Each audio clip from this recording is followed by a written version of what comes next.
Hi, and welcome to the Animateducated YouTube channel. Here are some comic book memories from Neal Adams at the Crusty Bunkers comic book shop in Burbank, California. The actual Neal Adams talking. He can do that, and he can draw at the same time. It's amazing. He was in town. He was at the Crusty Bunker. He has his drawing table there. He's working on like covers for upcoming comic books. Okay, here's Neal Adams telling us some stories in his store, the Crusty Bunker. And then, so I heard you're coming today, and I found this one, which, since you guys are the Crusty Bunkers, that's signed by the... That's right. This is our first Crusty Bunkers job for Howard Chaykin, who was on the plane with us today. Oh, really? Would you like me to sign it here? Sure, that'd be That's fantastic. fine. No, we formed the Crusty Bunkers to save artwork from being inked by Vinnie Coletta. People don't even remember Vinnie Coletta now, which is great. Thank you so much. Oops. But these are two aspiring artists. Yeah. Do you guys have any questions? You want to? I do. What's your question? How did you think of that rabbit guy? Bucky O'Hare? That actually was thought of by Larry Hama. I did not think of him at all.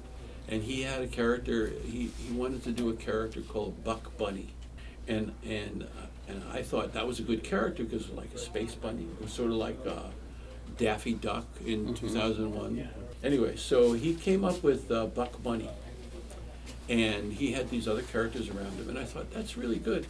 You know, since I'm going to Europe and I'm trying to sell people on buying American properties without taking them to DC or Marvel Comics, I took Buck Bunny with me and 6 pages that Michael Golden had done. And I took it to a German fellow, okay, who ran a German publishing company. And he looked at it and he said, Bugs Bunny? We already have a Bugs Bunny. We get it from Warner Brothers. Warner Brothers is the people who do Bugs Bunny. Mm-hmm. And I thought, oh my God, it sounds so much like Bugs Bunny.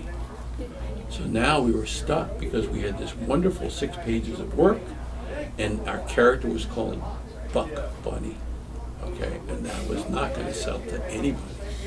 Anyway, I was in a car with my wife Marilyn, and we were in Chicago, and I had just designed a theater costumes and a theater production, and now I was leaving Chicago. And we were heading for the airport, and my wife looked at the sign to the airport, and it said, O'Hare Airport. Oh, yeah. And she said, isn't a hare a rabbit? And I said, yes, he is. So I changed the name from Buck Bunny to Bucky O'Hare. And that's how he got that name. Wow. And my colorist went ahead and colored him green. And I said, why did you color him green? And she said, well, he's Irish, isn't he?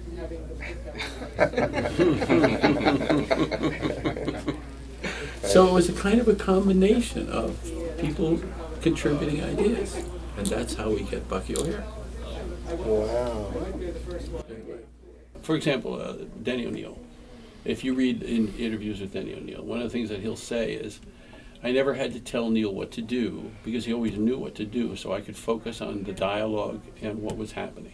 Nice. Because we were very comfortable working together, and he knew I would never let him down. So the working relationship became great because he never had to worry about whether or not I was.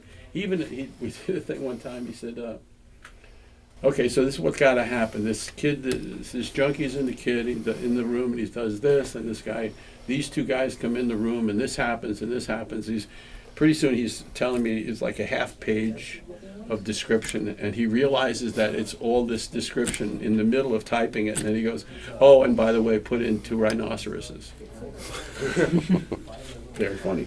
If you find that book, and you go to that page, and it's a half page illustration, in the foreground you see 2 rhinoceroses.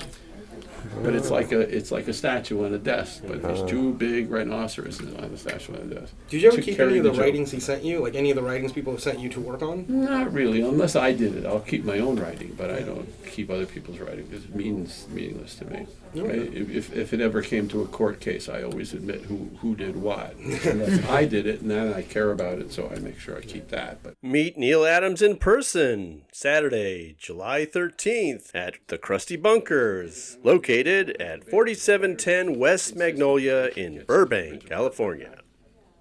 I said no.